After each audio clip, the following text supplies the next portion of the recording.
Welcome to Seat Time, everybody, the off-road show that brings you all the results, news, and online shenanigans that make being online a good time. We'd like to say thank you to Fly Racing for their support of Seat Time. Please go check them out at flyracing.com.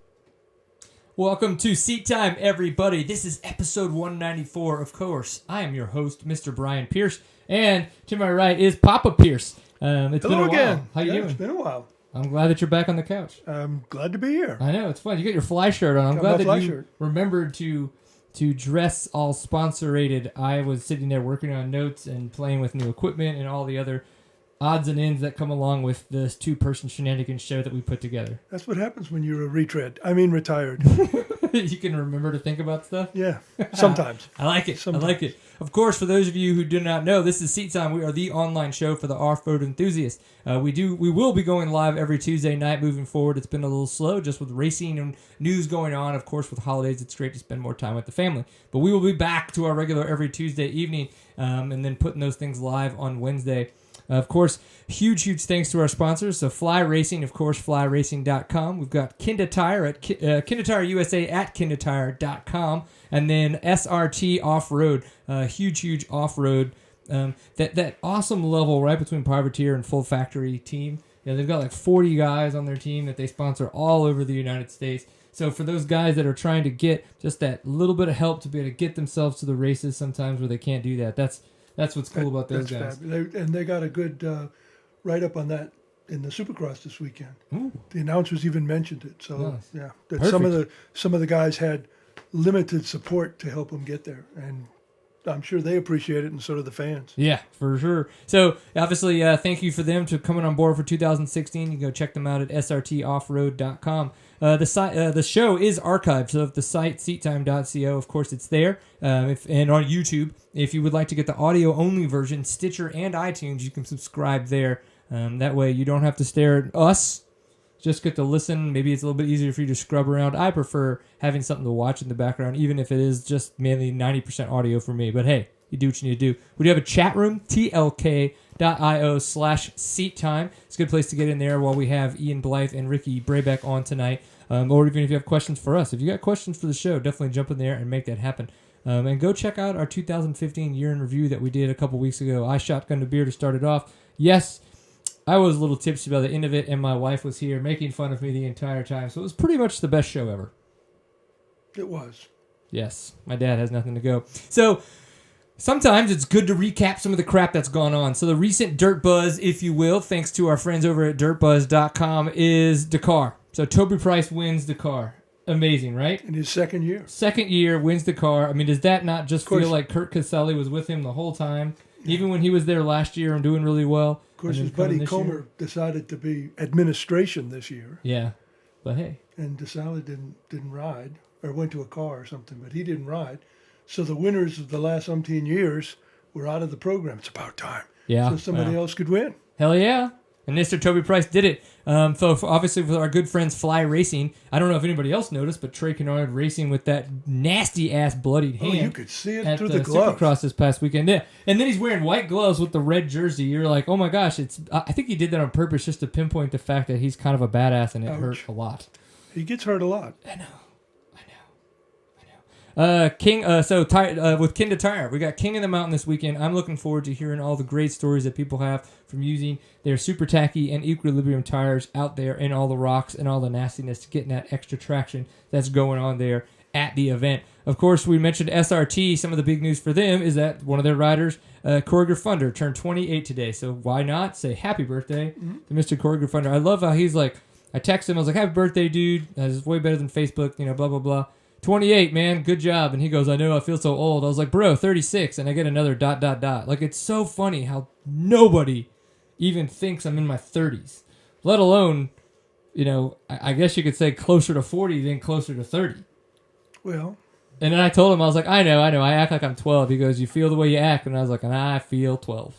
Or 12 or 14. 12 or 14. It's perfect. The National Hare and Hound this past weekend in Johnson Valley, California. We got to see Ricky Brabec come back from Dakar and get a win, which we'll get to know more about. And then Jacob Argubright coming in second and Nick Burson in third. Looked like a fun race. I'm looking forward to having Ricky Brabec on because we don't get a lot of coverage for the West Coast events. Right. And so I just like to be able to learn more about those events. It's a little bit harder sometimes with the way Facebook is and when results, like official results, and then press releases come out and all that kinds of stuff. So on the East Coast, Cetra, down in Florida, we saw Chris Bach take the win over Ron Como and Jesse Ansley. So good to see Chris Bach getting ready for GNCC series. Of course, AMRA, the Arizona Motorcycle Racing Association, there was an Enduro in Arizona.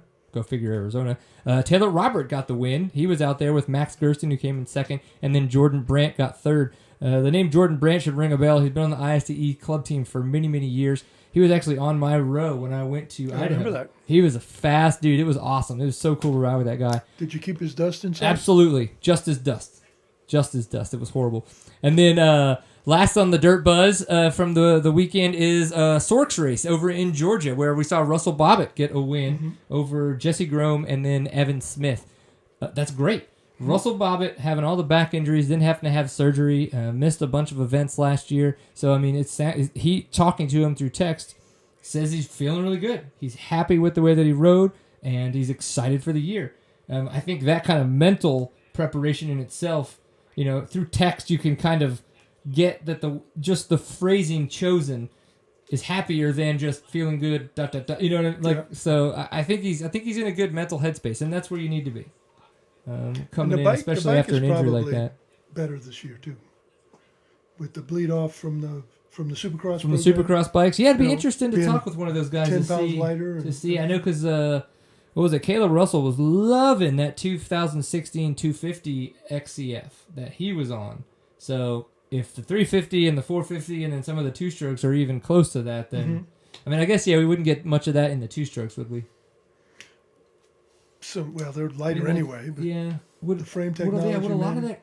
Yeah, I mean, because it's with the frame technology on a four-stroke, though. You would think nowadays, with the way that the four strokes are developed and the way the two that the frames that they wouldn't be able to use the same frame, not just because of mounting, but literally because of geometry. I mean, do you think that's true? Well, things like weight distribution would be different. Yeah. But you could have steering head angle, suspension components. A lot. So you might be able to, you'd have some of the same parts, but jigs would be different. Right. Oh, absolutely. And engine mounting. I mean, obviously, engine mounting for sure would be way different. Yeah, I'm thinking like even like I guess part of like to go in deeper is think about the undercarriage bolts or undercarriage. Like even the bins of those sometimes might be different per. They have to be 4-stroke or 2-stroke, right? Just because of dampening of the frame and things of that nature, right? The engine's taller. Okay. Yeah, that's interesting. But they're still metal frames. They're still steel frames. So. Yeah. But I remember in the old days with the original RMs, Suzuki RMs, the 250 and the 370 were interchangeable. You have to pick your poison. If you had both bikes like I did, you could race a 250 one week and a 370 the next week, and you could swap them out because I had the PE version of the 250, which was their enduro bike that had no suspension, and I had the motocross version of the 370, so we could swap it out. Those days are long gone. Yamaha did the same thing, by the way. You could swap out their 360 and their 250. Husky, you could do the 125 250. Well, now you can do a Husky, KTM, like all kinds of stuff. Not for long. Not for long. We know at some point they're going to start to differentiate, but at the same time, they can be two different brands and they can have two different feels and they can market to two different people. But like even if they just use the same front triangles, they're saving so much money. Or the same front triangle and the swing arms. Like at that point alone, manufacturing wise, they're saving so much money between two different brands. If opposed to making just a plethora of multiple parts, stuff like that. And plastic, even though it's a different color. Yeah. Yeah. So we're getting ready to get Ian Blythe on. We're going to call him here in a second. I just wanted to kind of catch up. What the heck's been going on? We haven't talked with you in a while. What we did do, right? We got your 990 back together, and then the damn thing wouldn't start. Yeah, right? All the King's horses and all the King's men finally put the 990 back together again. Yeah, for sure. And then it wouldn't start. So I was fooling around with it. That's why, my hands don't look very clean this evening. Because I've been fooling around with that thing again. Were you back digging into it? Oh yeah. You gotta, and still can't get it going. I'm telling you, man, just roll that thing over. I haven't given up. Roll it. I can't. It's too heavy for me to roll. That's around. true. Yeah, we could just like drag it around and maybe bump start it, right? Somehow. Yeah, the electric starter works fine. Oh, that's true. It just It won't, runs great off of the starter fluid. Starter fluid, yeah. I know. Sounds like somebody's listening to our show while he's trying to be on the show. And they used to run Dakar with those things. The 990? 990s, 950s, that's what it was for. Those That's people why are crazy. called a Dakar replica. I didn't even see that. Before I thought they that went was, to you the- just called it that because you put your Dakar stickers on it. That's before they went to the 450 format. Weirdos. Mr. Ian Blythe, are you there, sir? Yeah, I'm here. I How's like going, it. guys? We're not getting any video, man. Are you killing us here? Are you? Did you not primp your hair, or this is all we get? It's okay. You just let us know. Here we go. How's that? We'll see what happens. Hey, that's better. If nothing else, it's better. All right, dude. Well, congratulations on Dakar because you guys made it this year. You tried to make it last year, and it didn't happen. But hey, you made it this year, and it seems like you guys had fun. I mean, you guys finished. That in itself seems like one hell of a positive turnout for going to Dakar. So I just kind of want to get from you just a little bit of like, what did you think of the Dakar experience?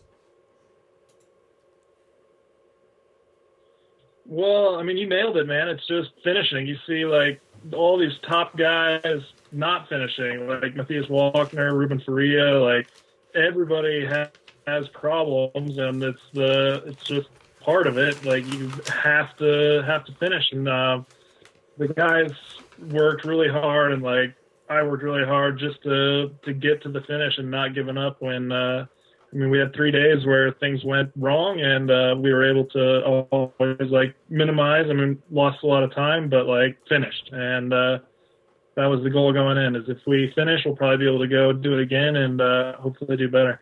Right.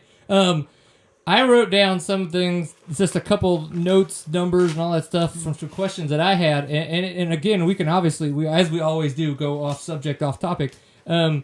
Best days, it looked like your best day on a stage, you came in with 8th and then 11th. And worst days was 58th and 66th. Now, I won't lie, this is definitely me going back and looking through the results. This wasn't me trying to keep up day by day. Does that stand out as sounding about right? Yeah, that sounds right. I don't remember. I don't think I went and looked at the scoreboard on the days that didn't go so well. Right. But yeah, I definitely had an 11th followed by an 8th on stages 10 and 11, I think. Well, it was interesting that you had a 58 early on, or you finished 58th in one of the early stages. I believe it was stage 3, and then you finished 66th on like the second to last stage. And so, but then you had your 8th and 11th there, like you said, kind of like towards the back half. So take us through a little bit of that. Those early days where you got a 58 and those later days where you got a 66. I mean, what were some of the determining factors on why you didn't do as well as you did, kind of in the little bit of a middle ground there? Well, it's I mean, mostly on those 2 days, I had 3 pretty bad days. The first one, I got a bunch of speeding penalties, so that cost me a bunch of time. Then in the middle of the race, I had it was so hot and so sandy, I like boiled all the gas everywhere, and the bike kind of vapor locked, and then I killed the battery trying to get it running. And then on that second to last stage, I had a fall, and I ripped a hole in the gas tank and lost all the gas, and then ran out just 10K before the finish. So the bad stages weren't really because I was riding badly, although I mean I wasn't maybe riding as well as I did on the stages where I had the 11th and the 8th, but they were just Dakar type issues that we had to overcome. Man, but it looked like you were getting stronger and stronger and stronger. And of course, you ran out of gas with the broken tank on 12, and it looked like a lot of people just kind of blew off 13 and didn't do as well as they had done previously. But it looked like through the whole thing, you kept getting stronger. Again, the net coverage and the TV coverage quite limited, But did you feel you were getting used to the Dakar format? Your navigation was improving, or because it looked like you were doing better toward the end? Good question. I like it. Yeah. No, for sure. I think the most dangerous day of the Dakar was the very first day, because I just came into it trying to go fast. I didn't have a great starting position after the prologue, because I kind of just, it was really my first time riding that rally bike, and I just rode through the prologue, and I didn't lose a lot of time, but I didn't really push. And so I started like around 40th, and I had a quad in front of me, and for like 30K in the middle, it was just like incredibly dusty and incredibly fast. And I was just like stuck behind a quad in the dust, and I couldn't like break through the barrier to make a pass. And that was the scariest day, because a couple of times I just come into it and the road turns and I'm still going too fast, and it just had to lock it up completely and almost went off the road into the rocks, like going really fast. So it is really like, if you do well, it enables you to continue to do well. And if you do bad, it's really hard to move back up. That's the biggest thing I learned this year, is to really nail it in the prologue. And then, I mean, I have to be consistent, but I have to go fast enough to get to start up front with the fast guys, because if you start behind 30th, you really don't have a chance. Now, you're from Colorado, so you're already used to some kind of elevation, but you can't possibly be used to 14,000 feet. I mean, they're talking about airplanes going on oxygen at over 10. That must have been really a drain on both you and your bike at 14,000 feet. Yeah, that was pretty brutal, especially kind of, you're not really eating as much, so you're definitely losing weight throughout the Dakar. And the biggest thing with elevation is you got to have kind of a full stomach and be hydrated. And everybody's dehydrated, everybody's low on calories, and you're at high elevation, and you're sleep deprived. It really is a combination that makes it tough. And really, though, that wasn't what took people out. People made it through that stage and waited until the sandy stages for a lot of people to start DNFing. So it was brutal, but fortunately, like, the stages were a little easier at that point. So I think that kept a lot of people in, but it certainly wore everybody down.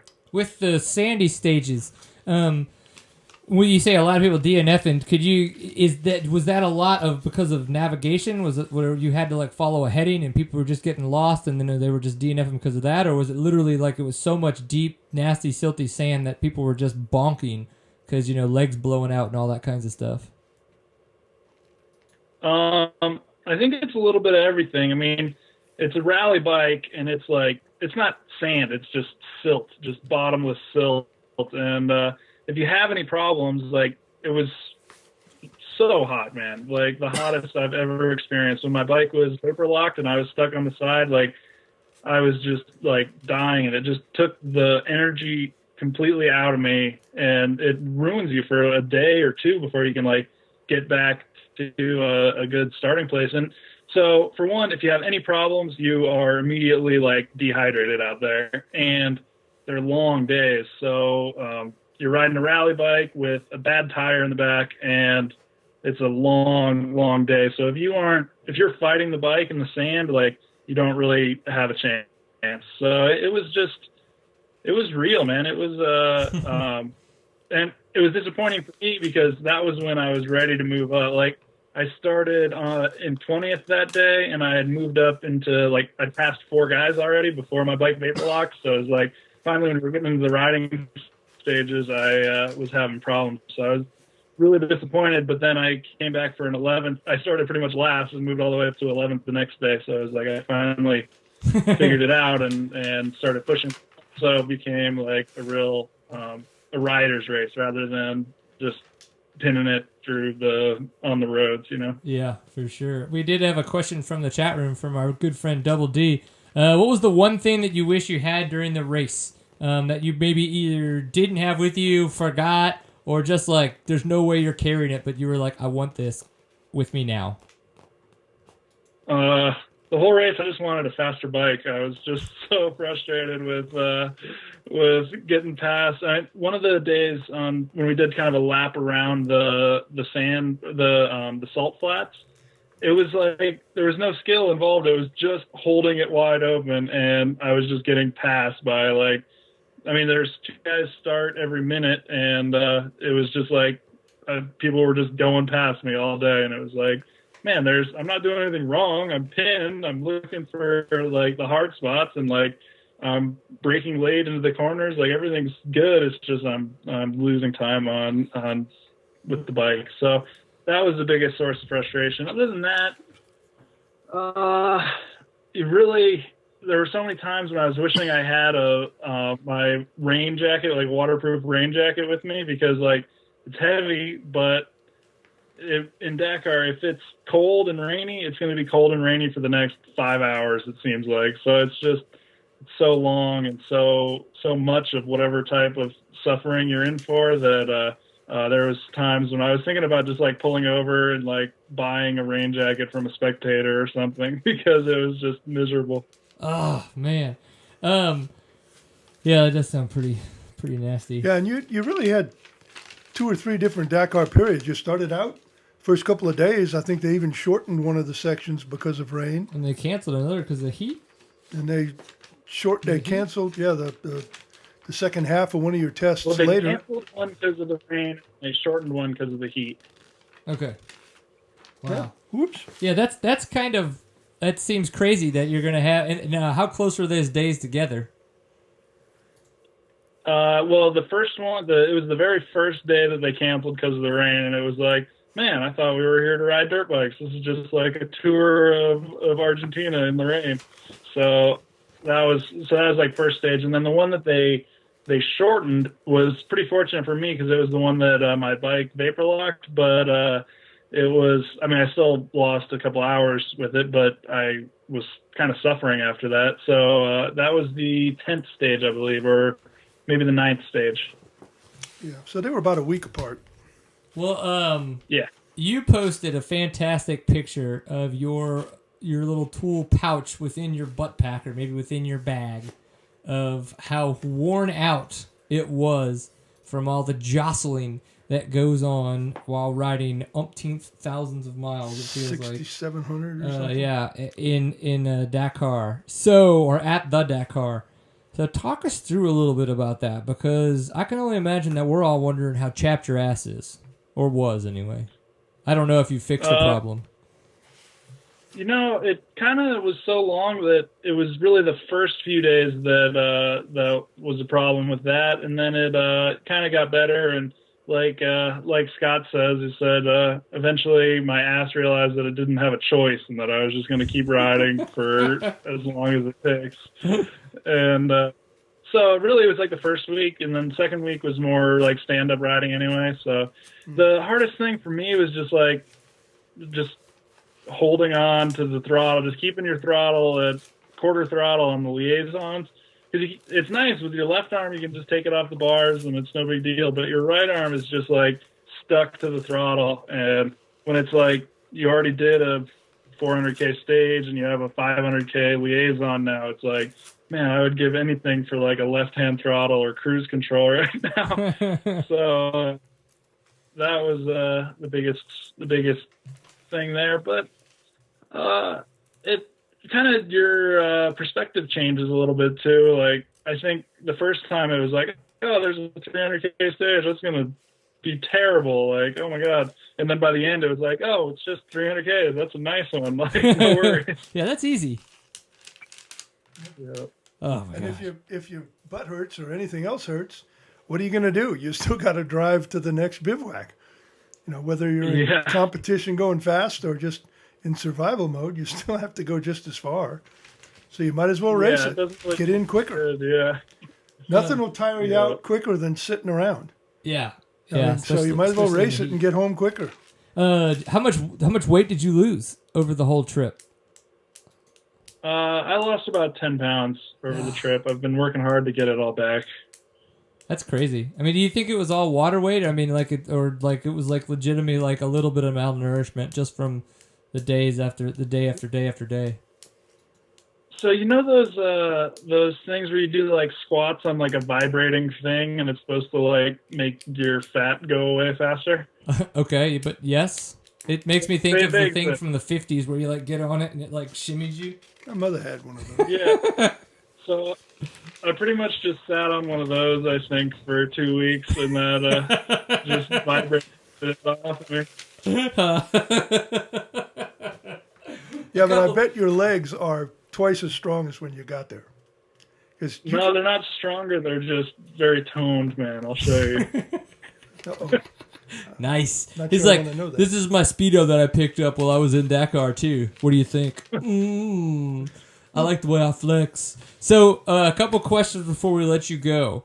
What do you change on the bike? And then, what was it like with the food? Did Rally Pan Am kind of have everything set up to where you guys had all, I guess, not ethnic food, like food that your body was used to eating and ingredients that your body was used to eating?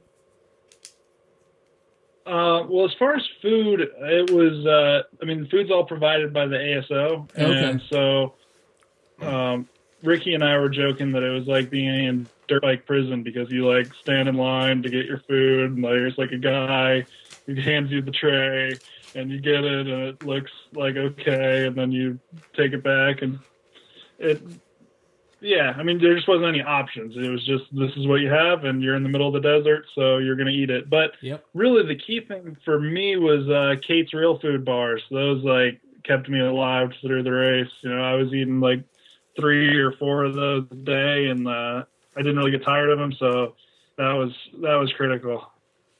Nice. We did have a question coming in from the chat room again about the bike setup. They were talking, do you kind of have an idea what you're going into with each stage or each new day so that you have time to maybe make some possible bike adjustments? Or do you just kind of set it up a good neutral position and you just slowly make kind of adjustments until you find that good neutral spot for everything at Dakar? Well, I didn't touch any clickers or settings the whole race. It felt perfect to me the whole time. I just, it's all bone stock, sag measurements, everything's stock, and I just put it out of my mind. So that certainly is a factor to the factory teams and the guys who have time to worry about it. I know Ricky was telling me that they had a guy who was revalving suspension every night for the next day's stage. But then there were a couple of days where he's like, man, my suspension was terrible. And I was like, what are you talking about, man? My suspension's been the same this whole time. It works fine everywhere. Yeah, it's what it is. Well, what did those bikes weigh, and how much gas did you carry? Those things must have been heavy with the gas.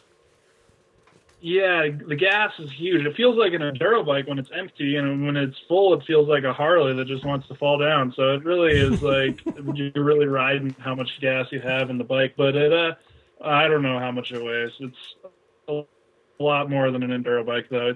It is a beast. Oh my gosh, that's insane. And is it the same basic engine? I know you've got the down pipe instead of the up pipe, but have they done anything to the engines to make them more reliable and maybe less powerful?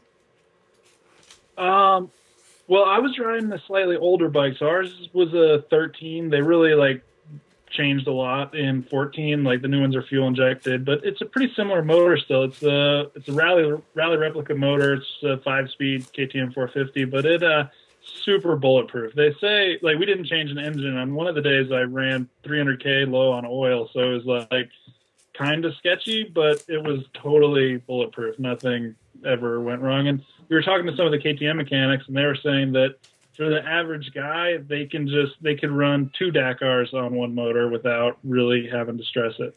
I wish that had worked for me at the Baja Rally. Yeah, part of that's the 5-speed too, because that 6-speed in the 450 is kind of thin, and they can make bigger gears, bigger, tougher gears. Yeah. Interesting. Well, are you back in Colorado? What does 2016 look for you before we wrap up? I'm back in Colorado. I started college, so I've been hanging out in community college with a bunch of recovering drug addicts and stuff. So that's what community college feels like. That's for sure. I'm a recovering dirt bike addict, so I fit right in. But I'm planning on going back to Brazil, not to live there, but just fly down for the races and do the Enduro series with them again, which is awesome. Unfortunately, the economy is like really like dying in Brazil, but they're still inviting me back, so I'm able to do that and keep being a professional racer. But living here at home will give me the opportunity to do more races. So I'd love to do some like full gas sprints and some more National Western Hare Scrambles. And I'm thinking about going down to the race in Texas this coming weekend. It looks like a really cool race at Red Canyon or something. So I might head down there. Yep, it is. It's supposed to be really good. They said that they've been getting a lot of moisture. They've been putting in a lot of work. It's been a little dry this week, but the moisture they've gotten up until this week, they should still hold a lot of it going into the race. We have been really trying to make it, but it's just getting really tight for us around here because we're trying to finish up a bunch of things and keep things moving. So well, I don't know. Question. If I make it, it's going to be a last-minute Saturday night decision to drive 5 hours. The key question, you going back? Going back to Dakar? Yes. Oh, I sure hope so. I'd love to. We're talking about maybe doing the Sardinia Rally and maybe the there's a big rally in Brazil, Dos Certos, and maybe the Sonora Baja Rally. Yeah, I really like rally, man. I think it's fun and it could be something really cool to move into if I can get top 10 stages. Like that means I can maybe get a top 10 finish someday, and that would be awesome. Yeah, I love it, man. I had so much fun at Baja Rally when Dad and I got a chance to go do it and that's where we met you out at the training in Pahrump. Yeah, it was the first time I think that we had met in person. 2014 was when we did that. So yeah, Dad and I signed up. Well, I signed up, and Dad's going to be. Well, Dad signed up for. I guess we signed up because he's going to be Pit Dad again, and I'm going to be Woody Navigates the Baja Rally 2. So we'll be down there without this year. So yeah, we're not going to bring Dad. I say we. I would have told him to leave the motorhome. He's just as hard-headed as I am. I just bought it. So let's go trash that fucker in Mexico. Sure. Yeah, Scott can tell you. Everybody made fun of me for having that big old motorhome down there, but I was passing people on the passes. He's a crazy old man with an RV. Well, dude, good luck. Have fun in Brazil. Good luck with all the rally stuff, and hopefully we do get to see each other either again this summer, maybe doing some training, or at least down in Baja Rally down in Baja at the rally while we race. You in the pro class, me not in the pro class. Cool. Sounds good, man. Sandbagger. Yeah, thanks for having me on. I don't need to be in the pro class. You Good suck luck, it. That guy just got to and congratulations. We're real proud of you. Yeah, dude. Seriously. Awesome work. We really appreciate you being a badass. Thanks, guys. Later, man. We'll chat soon. Have fun at community college. Right. Bye. Woohoo! Yeah, good dude. Oh, he's awesome. Good dude. Remember the time we met he and Scott at the in Pahrump for the training? Mm-hmm. They were getting ready to do the Baja Rally, as were you. Rally stuff. And I mean, it's just a whole different world. Yeah. My biggest thing is why I enjoy it so much is because it really is that that next step up from a traditional timekeeping enduro, and that's what I really do like about it. Is it's not that I didn't me personally. It's not that I didn't enjoy traditional timekeeping enduros. It's just that I get why we had to move from it. Yeah. The sport wasn't bringing in new people. Right. We had to do something to rejuvenate the sport. I get that. That's fine. I'm having fun doing those too when I get to do it these days. But so if you're into that kind of stuff and you miss timekeeping, go to rally because that's where you're going to get it. The bottom line is for enduro riders who have made the transition to the qualifier format because they don't like to keep time, don't even think about rally. Because you don't have to necessarily keep time. There's no arrows. You are literally following cap headings, that's compass headings. You've got a route sheet that tells you how far to go and when to turn. No ribbons, no arrows. So if you don't like timekeeping, don't even think about rallies. But if you really want to challenge yourself, they can be a lot of fun. I wish I was 100 years younger. Look at you just tapping your pin over there. Do it again myself. Steven is about to come up, just slap you from over there. Oops. He's just giving you the evil eye. When we're done, I'm gonna have to give Steven my pen. I'm taking your notepad. I'm taking he's pens. I'm taking it all. You're not allowed to write notes. I have 'cause nothing. You do that shit. I have nothing. Your phone's probably not even on silent. All right, well, let's get Mr. Ricky Brabec in here. All right, so I know we went from Ian Blythe, who did 26, and now we're talking to Ricky Brabec, who got 9th, top 10 at Dakar, and then comes home and wins the National Hare and Hound. How There he insane is. is that? I love that Honda hat, by the way. Oh, Mr. HRC himself in the house. I remember In the- last in time the you were States on, we anyway. said somebody grab this guy and sponsor him, and I'm glad to see somebody did. Yeah, that was like right after that is when the whole Honda stuff you started made to the really cover come of together. the AMA magazine. You're welcome, buddy. You're welcome. They listen to us. They listen to us. Of the 10 people that listen to this show, it's somebody that matters. There's more than 10. All right, Mr. Ricky Brabec, dude, we have to ask, how is your evening going? It's going great now that we're on seat time. Getting a little bit of seat time? I love it, man. Well, dude, we really appreciate you coming on the show. Not only do we get a chance to talk to you after having done such a great job at Dakar, but you also then come home back to the States, probably haven't even gotten used to eating real food, well, not jail food anyway, from the Dakar, and then you go and win the National Hare and Hound. So we've got a lot to talk about. I kind of don't know really where to start, but the biggest thing is, if you could, some minimal way to recap how absolutely amazing your Dakar experience was. The Dakar was definitely the ride of a lifetime. It was something that I've always wanted to do, and it was actually pretty wild. The journey was it great team, great support, but just the race itself and the way it happened was crazy. It was just a whole different learning experience for me, and I'm sure it was a different learning experience for Ian and Scott and CR. So it was fun. There was good days, there was bad days, there was long days, there were short days. So there's definitely a lot to learn, and I can't wait to be back. Yeah. Well, before I forget, one of the questions we had from the chat room right before Ian left was about what kind of chances you have to make changes to the bike on a day-to-day basis. So how much information did you kind of get about a stage for the next day, and then how many changes to the bike were you and maybe possibly your factory posse making? I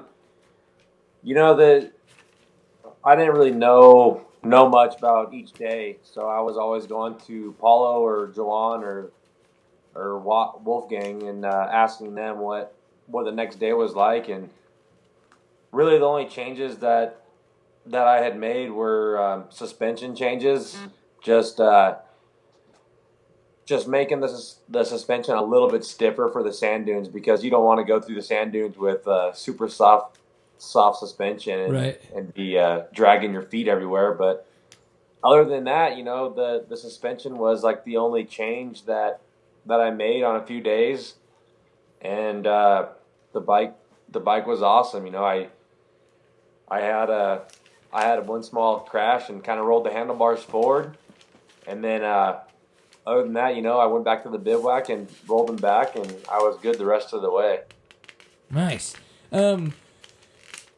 I kind of want to know, like, the factory side of things. Yeah, now, I got a couple questions about that. Go ahead. about the factory stuff? Yeah. No, go for it then, because I kind I of want noticed to know about that. Again, like we told Ian, we only get the web and the TV, and we don't get to see the gory details. And you weren't involved in this, but it looked like in some cases, some of the factory teams use riders as parts sources for other riders. Did you experience any of that, or did you see others doing that? It was obvious on the TV. I think it was Gonsalves was getting some help before he got evacuated, and they did it in the cars too with the Peugeots. Did you see any of that? Yeah, we're you have a factory team and maybe two main riders that are projected to win, and every other rider, it seemed like, was the water boy, always watching out for them and making sure that they're left out there, and you got to keep moving them forward. So basically, for me, I was the water boy, and I had to help the Joanne and Paulo get to the finish line and win. But there's a job and a theory to almost each rider out there. So for me, it was ride, learn, and if the riders needed help, needed parts, tools, I was coming up on them, helping them with my bike and my parts for sure. Interesting. It's a little team tactics, but it makes sense. It makes sense. Team tactics. Considering you're out in the middle of nowhere when that person could be coming up on you in 30 minutes to an hour versus. But in this case, the water boy beat everybody but Benavides. Right. That's the only Honda. Ain't no water boy no more. Water boy no more. I like it. Well, to finish first, you first have to finish. Absolutely. So going into Dakar this year, you've done a rally and things like that a couple times, but you're still fairly new to it, especially something like Dakar is such a big endeavor to take on. What were your expectations? Like, you're just kind of like, you're going, you know what? If I do X, I'm happy walking away. What was that to you? When I first, when I first got the call to go to Dakar, I was kind of talking to Quinn Cody and Johnny Campbell and just talking about what it was like. And my first expectation for me was just to make it to the rest day. I wanted to make it to the rest day and make it there 100% so I can make the last week of the rally. And once I made it to the rest day, my next goal was to really just finish the rally. And I finished the rally, and I guess the top 10 is pretty good. I'm happy. I finished the rally in top 10, and I got invited to race Dakar again next year. Great. Awesome. That's awesome. So your best day, you got a second place, and that was about on the stage, and that was day 9. And then your worst day was a 24th on the second day. I'm trying to remember what was the 20. What was it that happened for you to come in on the 24th on that second day or that third day because of the one getting canceled? The second or third? I was fresh. I was fresh to the rally, fresh to the Dakar. I didn't really know what to expect, and I wasn't sure on how fast to ride, and I was, making mistakes, still learning. And those guys are, they've been doing it a while, so they know when to push and when to slow down. I was just kind of learning, and after a few days, I got the hang of it and started doing better and better each day. So was navigation something you learned as you went along, or had you prepared yourself well for that? I was out here in California practicing with Johnny, and Quinn put on a good little 2-day media day that we can all go out there and play around with the road books. So I was practicing for sure, but out there at race speed is a little bit different. So I learned each day something new with the road book for sure. Oh, I can only imagine. And on television, they interviewed you, and you made the comment on the day you finished second that reminded you of riding in California. Looked like there were plenty of pucker bushes, and then the next day it was dunes, I believe. But how did the desert compare to the desert in California?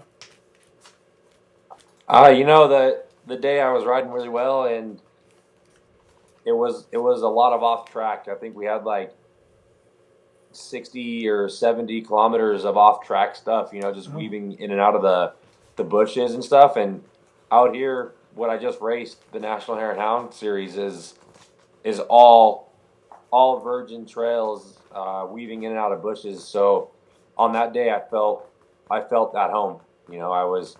I felt comfortable weaving in and out of the bushes with no trail and kind of just picking my way smoothly through the bushes and following my cap. Oh, yeah. Dude, man, that's awesome. And what was it on the day 5 that happened? I remember something well, that was the day. Was that the day of the 24th? Something. I don't know. I'm losing my mind here. That's like my notes are all jumbled up, or I'm just losing it. I don't have that. Which is easy to have happen. So when it's like, holy crap, made it to the rest day, and then you're starting to really, as we were talking with Ian about, as the rally starts to progress, you really start to notice how much better in the results you guys are doing. And that's just the numbers. You're positioning yourself better in the rankings, but that along with that means that you're probably getting better at rally, at being at the Dakar. What are some of those little weird things that you learned? Let's say if there's 2 or 3 of them, 2 or 3 weird little things that you picked up on for navigating, maybe for a different way to ride the bike while navigating, that you learned at Dakar, maybe from somebody that was there that's very specific to the event. After reading the road book for multiple days in a row, and then even when you're not racing, you're still looking at the road book in the bivouac, marking it. And throughout the 2 weeks of the rally, I was marking my road book. I guess you could say less. I was doing less colors, because when I first marked the road book, I had colors all over the place, right? And then it was too hard to read. So now I mark my road book really just the direction of the arrow and the dangers. And after the rest day, I realized, like, hey, you gotta slow down. The phrase, you slow down to go faster. Be smooth.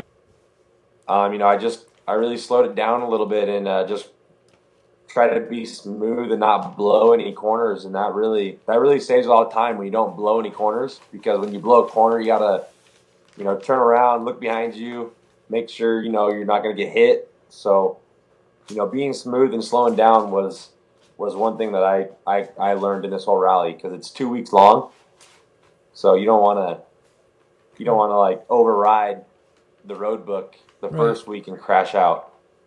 Right. Well, are you able to, if you're not the first rider, the first rider obviously goes out into virgin territory. You're not Toby Price at this point. But if you you're the later rider, do you have the ability to kind of follow the tracks, or you might just follow the tracks to getting lost? You can follow tracks a little bit, but when you're on the high speed roads, it's kind of hard to follow the tracks, because it's a road. It's hard to see the dirt bike tracks. But when you're off track in the bushes and the pucker bushes, there's out here in California, everyone rides dirt bikes, so you can't tell what track's what, because there's tracks everywhere. But out there, if you get off track, it's pretty easy to find a dirt bike track through the bushes, because there's no dirt bikes out there. So there's days where you can follow the tracks, and in the sand dunes you can follow the tracks a little bit easier, because the sand's so soft, and dirt bike tire goes through it sinks down. Yep. But you still have to look at the road book and make sure that you're going the right direction, because you can't trust people in front of you. Luckily enough, we do have Double D in the chat room still throwing out some good questions. Was it hard to sleep between the stages? And he kind of obviously is referring more to nerves, really, than you having a sleeping disorder. Some nights were very difficult to sleep, not because of nerves. I really wasn't nervous. I was trying to keep myself calm, because you never want to make yourself nervous in a 14-day rally, because you can really psych yourself out quick. So sleeping on some nights was difficult, and then some nights was really easy to fall asleep really early. But you do what you have to do, and keep focused, and not try to psych yourself out, because it's a long race. What kind of sleeping facilities did HRC provide for you? I mean, did you just get a pup tent and a sleeping bag, or you get a cot in the back of a truck, or how did that work? Did you get a Did you get a man named Pablo? Well, remember, he's the water boy, too, so there may be different levels. He got a couple boys named Pablo. At least this year. So, no, HRC took pretty good care of us. There was 5 riders, and we had 3 motorhomes, and the riders had to split up the motorhomes. So I had a motorhome with one other rider, and 2 other riders had their own motorhome, and Paulo Gonzalez had his own motorhome. So we were pretty well taken care of, and we had some pretty nice beds. Nice. With air conditioning. There is the key factor. I saw pictures factor. of Ian in a pup tent with a sleeping bag. Oh, man. Yeah, I know for sure. Oh, my gosh. But you earned it. Well, congrats on the 9th for sure at Dakar. That's pretty damn amazing. And then, so let's transition just a tad to you flying home. How much time from coming back to getting on your bike and racing the National Hare and Hound did you have? 4 days. Yeah, that's what I thought. I didn't think it was a full week. How was that? How are you mentally prepared for that? I wasn't. Yeah, you're like, I'm just gonna go. I got home like Tuesday early morning, like 2 a.m. And then Tuesday I was good to go. I felt 100% all day Tuesday, and then I didn't really get a lot of sleep Tuesday night. Wednesday dragged on. I was in bed Wednesday night at like 7 o'clock, and Thursday I kind of struggled all day with the jet lag and the time difference. Friday I was getting kind of nervous because I knew I wasn't ready. I was in Dakar mode, and I'm not gonna lie, I was tired. My body was tired of being on a bike for 2 weeks straight, and I went out there Saturday with some pretty good feeling, and I just wanted to ride a normal dirt bike, and that was tough. Riding a normal dirt bike normally feels pretty big, but after riding the rally bike, the 450X felt like a little 125, and felt teeny tiny. I felt really scrunched on it. So with only a 3-gallon gas tank. Yeah. Instead of 6 or 8 gallons. Yeah. And then Sunday morning comes around. I woke up Sunday morning still kind of unsure. The bomb run was open Sunday morning for 2 hours before the race started, and I practiced the bomb for the whole entire time, and I never felt comfortable with my line. The bomb was really, really dangerous. A lot of bushes and no trails really, and for a bomb start, you kind of want trails because you're going as fast as you can go to the end of the bomb so you can get a good start out of the dust. Yep. And I was kind of worried. So when the banner dropped, it was kind of game on for everyone. And somehow I got to the end of the bomb in third. Which got you out of the dust for, Yeah. Great. It like I was saying, it's kind of hard for us to get a good coverage of everything that does happen in a lot of the National Hare and Hounds. We see Instagram and the pictures and things like that, but we don't get a good recap of how the races kind of progressed. So coming out of the bomb run, you were in third place, but we know you came out in the win, obviously over Jacob Argubright and Nick Burson. Were either of those 2 guys in front of you, or was someone else out there in front of you for first and second after the bomb, and kind of how did the race progress? At the end of the bomb, the bomb ended really on top of a rocky hill. So then on the back side of that hill, we had to go down, and it was completely virgin, no trail.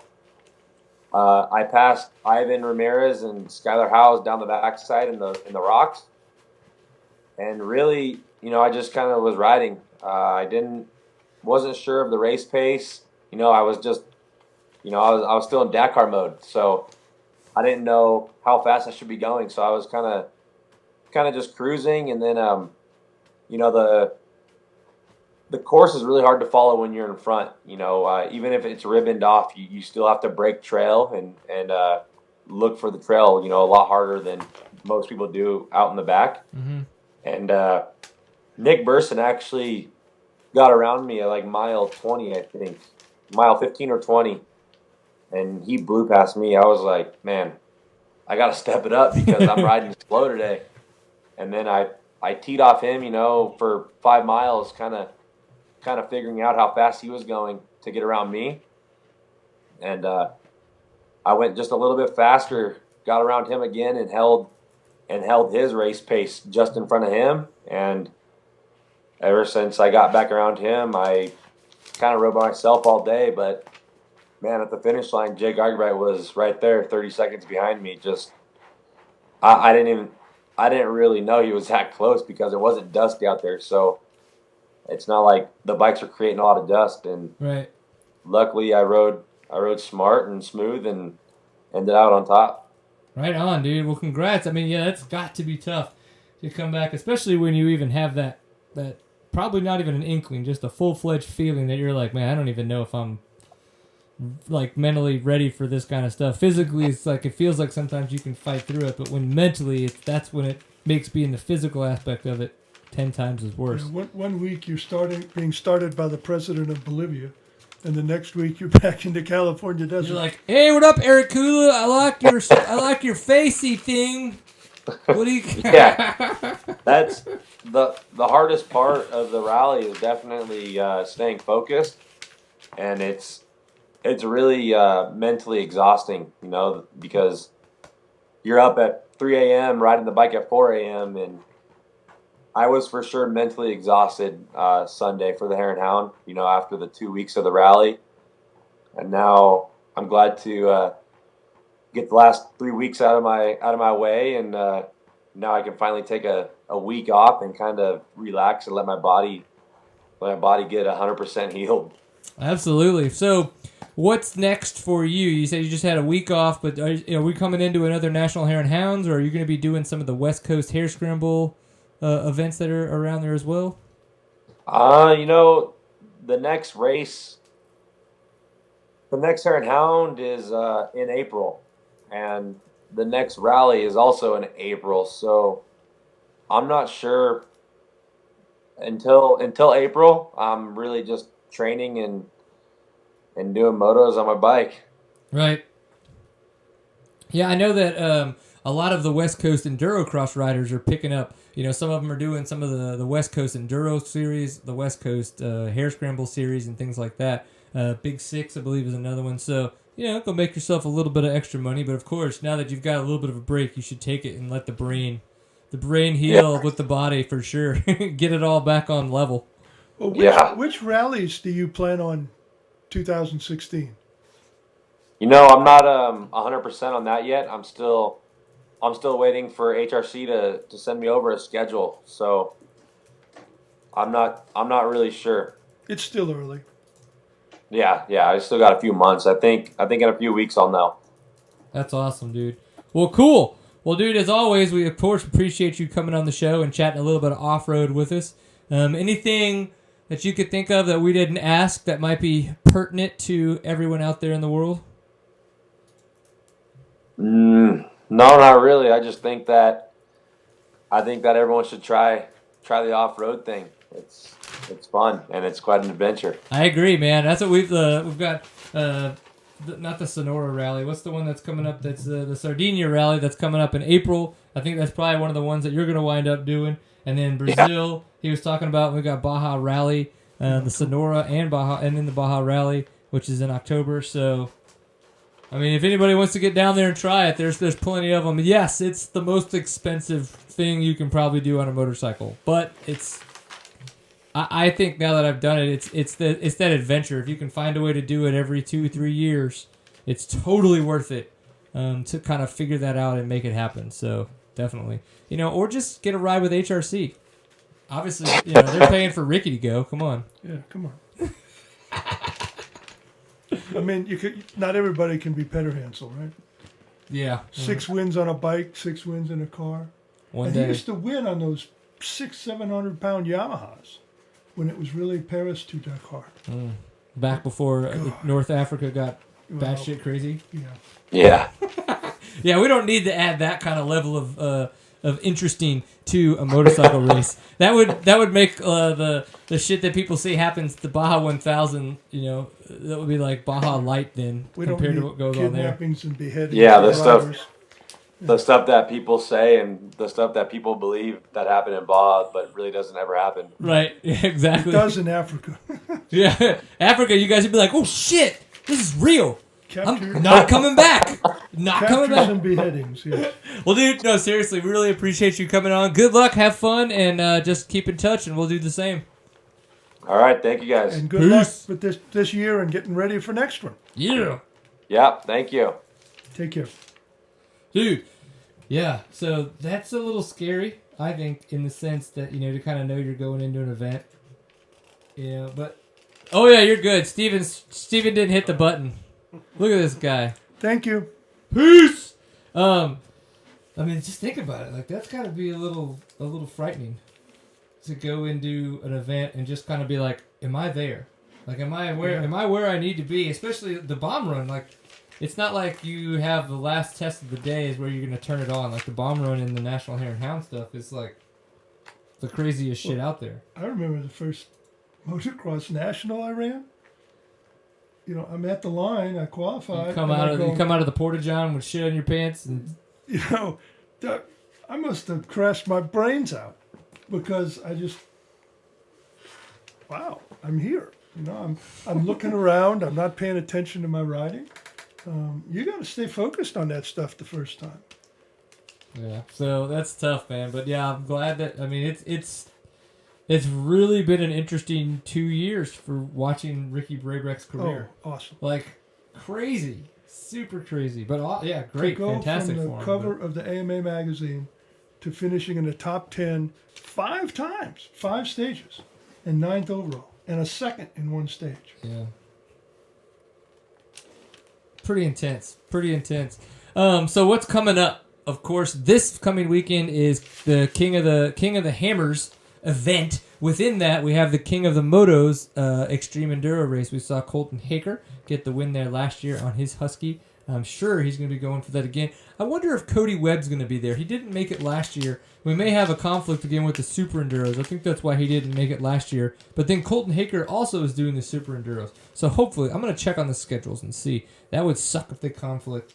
It's going to happen. There's so many circuits. Yeah, well, they're flying international for this stuff. Yeah, so that's so why many it's crazy. of them are not AMA that there's no coordination between the organizers. Oh well, yeah, the Super Enduro stuff is stinking. That's the FIM, and it's all over. So, all that stuff. Let's see, and then of course, the weekend after that, we're starting off the 2016 National Enduro Series in Sumter, South Carolina.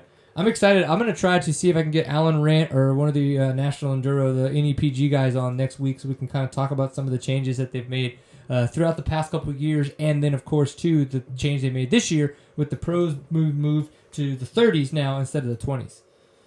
That'll be really interesting. I won't be here for that one. No. After the Medfest we had Alan in Rant Arkansas, doesn't want to talk I don't think Alan's going to want to look at me. No, definitely not. I mean, it's better to be, not face-to-face in person. At least now it's over the internet. He can't punch you. Yeah.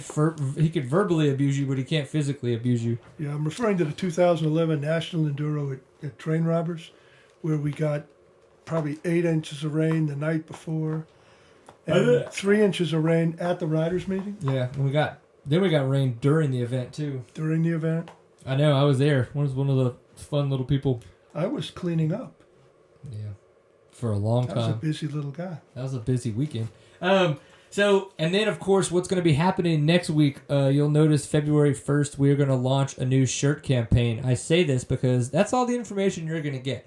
You're going to have 7 days to buy yourself one of the new Seat Time shirts, and that's it. There'll be 2 opportunities to buy this type of shirt throughout the year, throughout 2016. And if you like it, purchase it, because if you don't, you won't be able to get it until maybe if we decide to release it again for a second time during the year. So you'll have from February 1st to February 7th to purchase yourself one of the new Seat Time shirts and help support Seat Time. That's definitely the idea behind it.